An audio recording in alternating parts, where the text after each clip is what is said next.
Welcome to the Ranking Revolution podcast, your go-to source for strategies and ideas for SEO, organic growth, content creation, and online business. I'm your host, Doug Cunnington. This episode is about how to avoid burnout. I've done a very good job at that, and I don't feel close to burnout at all. At the start of 2024, there were a bunch of YouTubers quitting YouTube. They burned out. They created jobs they hated. My thesis is to make sure that you're doing work that you enjoy, at least most of the time. I'll frame a lot of this with YouTube because that's what inspired the episode, but it also applies to content creation in general. This could be podcasts, videos, short form videos, blogs, or short form written content for social media like Twitter. You could generalize to anything, and this actually could be like an agency or a company or even your full-time job if you treat it kind of like an entrepreneur. But a lot of businesses find themselves creating content, whether you're a straight up content creator on YouTube. A lot of businesses are moving in the direction to produce content. Don't chase after what you think will get views and attention. If your YouTube channel is your main source of income, then it's a job. Treat it like a job and set boundaries between your work life and your personal life. It's often very hard to do because, like me, you're in your home office or your home studio. So you literally are in your personal life and your work life. It all blends together. Sometimes if you have a vlog or something like that, you're literally using your personal life as part of the content for your work life. You need to also make sure that you take breaks and walk away if you need to. It seems obvious, but if you kind of like what you're doing, creating content, or maybe the specific project you have is really interesting to you, it's hard to get up and take those breaks. But take breaks will be helpful. Next is about your team structure. I would suggest that you build a small team to help, but don't build a big team. A small team is easier to manage and will help you avoid burnout. A big team will have a lot more complexity. It will allow you to do more work, but it's way more complex. The systems will be more complicated even if you had them all ironed out for a smaller team. You'll have more communication points, which takes more time. More communication means there are more chances for miscommunications as well. It's also more stressful to have a team. So if you hire 5 full-time employees, then they are counting on you. So are their families. Their families are counting on you. So it's not just you and your family, which is stressful, but there's a bunch of other people counting on you not to mess things up and to keep work flowing. So these YouTube creators created very high-paying jobs. A lot of these YouTubers were in the millions of subscribers, which is extremely rare. And the thing is, they created these jobs and they are self-employed. They often had teams, so people were counting on them, including their families. And since they were making a shitload of money, they needed to keep earning money. And they needed the money to live each month. And they needed to support their employees and have the machine running. And you have a very clear incentive to keep going and keep earning when you create that job. But just like any job, if you don't need it, it's easier to walk away. And the hard part is these people needed the job and they got burned out because they created a very stressful situation for themselves. So here are some things to keep in mind to avoid burnout. Focus on sustainability.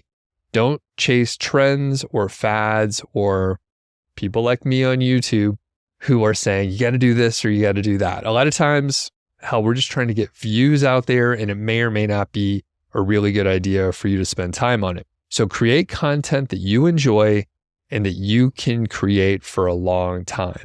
Or if you're running an agency or a company in general, don't offer services that you don't like or services that don't have longevity. Or if you don't like working with clients, don't create a job where you have to work with clients because you're going to hate it. If you're creating content, focus on what you enjoy creating. quick caveat. Of course, you're not going to enjoy every piece of every single thing that you do. It should be pretty clear that you enjoy some things more than others. Don't fall for the trap of audience capture. When I first heard a reference to audience capture, it was in a negative context, and I don't know if it's always negative, but I think the idea has been around for a while. I didn't know the pure definition, so I asked my best friend now, ChatGPT. Audience capture is a phenomenon where content creators, media outlets, or brands become overly reliant on catering to the specific preferences and biases of their core audience, sometimes at the expense of broader objectives like accuracy, diversity of opinion, or quality. This can happen in any content-driven field, such as news, blogging, YouTube channels, or social media platforms. So that's the definition from ChatGPT. Generally, if I did this, here's how it might look. I'll publish a video about lactose intolerant cows, and it gets a ton of views and goes viral. I see it's working, so I publish more videos about lactose intolerant cows, and that's all I do. Next thing you know, I'm just spending all my time thinking about and creating content about lactose intolerant cows. So I'll give you a quick real example. Obviously, that one was completely made up. And I'll link to a longer story called The Perils of Audience Capture. It's very sad and it's ridiculous. So I'm going to read a little excerpt here, or at least a summary. Nicholas Perry, originally a vegan violinist on YouTube, pivoted to creating mukbang videos under the name Nikado Avocado, gaining a massive following by responding to audience demands for extreme eating challenges. That's what mukbang means. This shift from health-conscious content to consuming large quantities of food in a single sitting dramatically transformed his online persona and physical appearance. The audience's escalating demands led Perry to adopt a more grotesque, loud, and abrasive character, moving far from his initial mild-mannered and health-focused persona. So that's the general idea. If you read the story, you'll see a pretty small person, and then they put on a huge amount of weight. It is a pretty sad story overall. And like the article said, he became pretty abrasive and just a caricature of what a YouTuber is. So in short, do your shit. Whatever your shit is, stick to it. And you're going to be enjoying it. You have long sustainability. It might take longer, but if you create content for yourself and you enjoy it, then other people will probably enjoy it too. There is an exception. If you want to test and see if playing with the algorithm works for you, then you could check it out, treat it as a game, but don't get sucked in. So you might create a video that you think should work and see how it works, and then go on from there. Don't get sucked in. I'm not someone that does affirmations, but I guess there's something that I say fairly often, and that is, fuck the algorithm. I'm creating the content that I like, that I want to create. Up next is about the team again. So keep your team small. It's just less stressful. It's easier to manage. And for me, I just sleep better at night with a small team. Next is about money. Get your finances and cash flow straight. Establishing a financial buffer can relieve the pressure to consistently chase the trends or produce content solely for revenue. This is the trap that those other YouTubers got into. The financial planning ensures that you can focus more on content that you like to create and that you truly enjoy, and less on what has to pay the bills.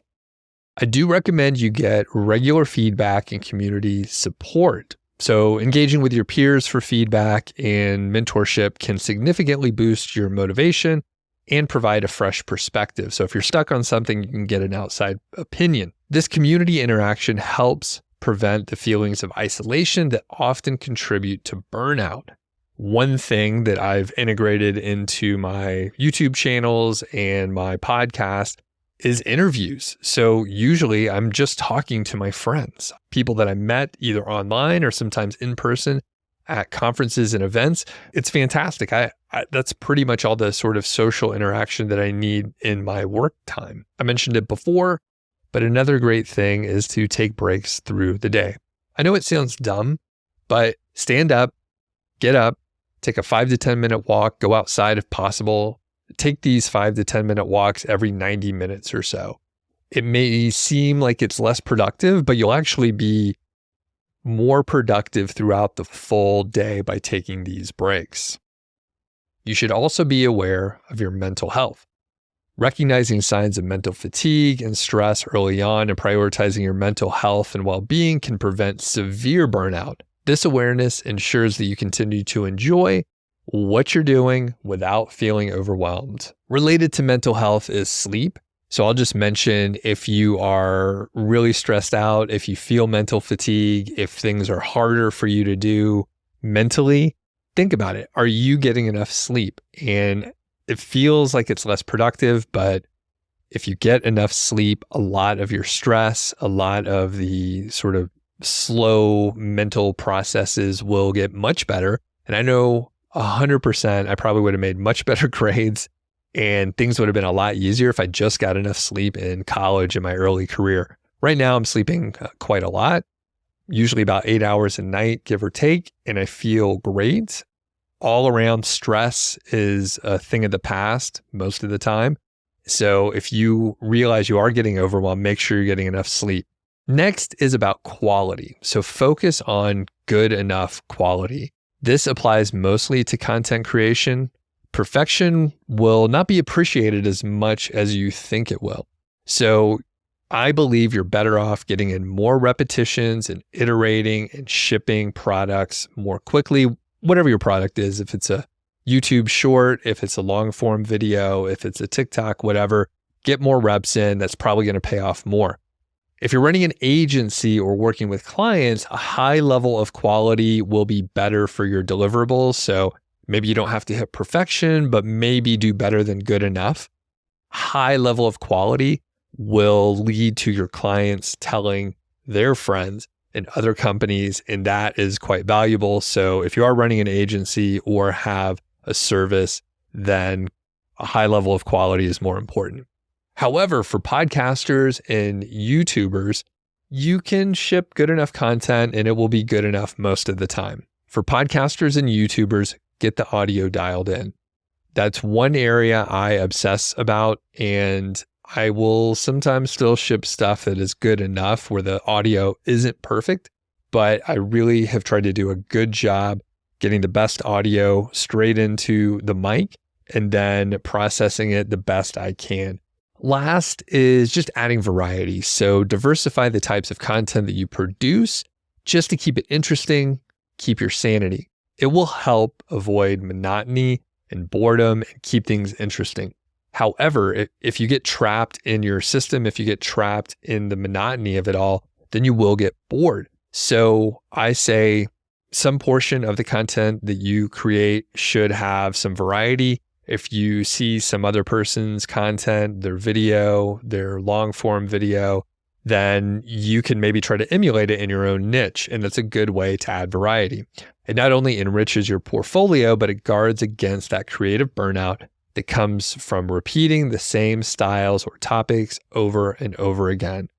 And if I could just leave you with one broad tip that you can apply across the board and just think about any kind of work that you're doing, focus on sustainability. If you can do whatever it is that you're doing for a long time, then you'll be successful.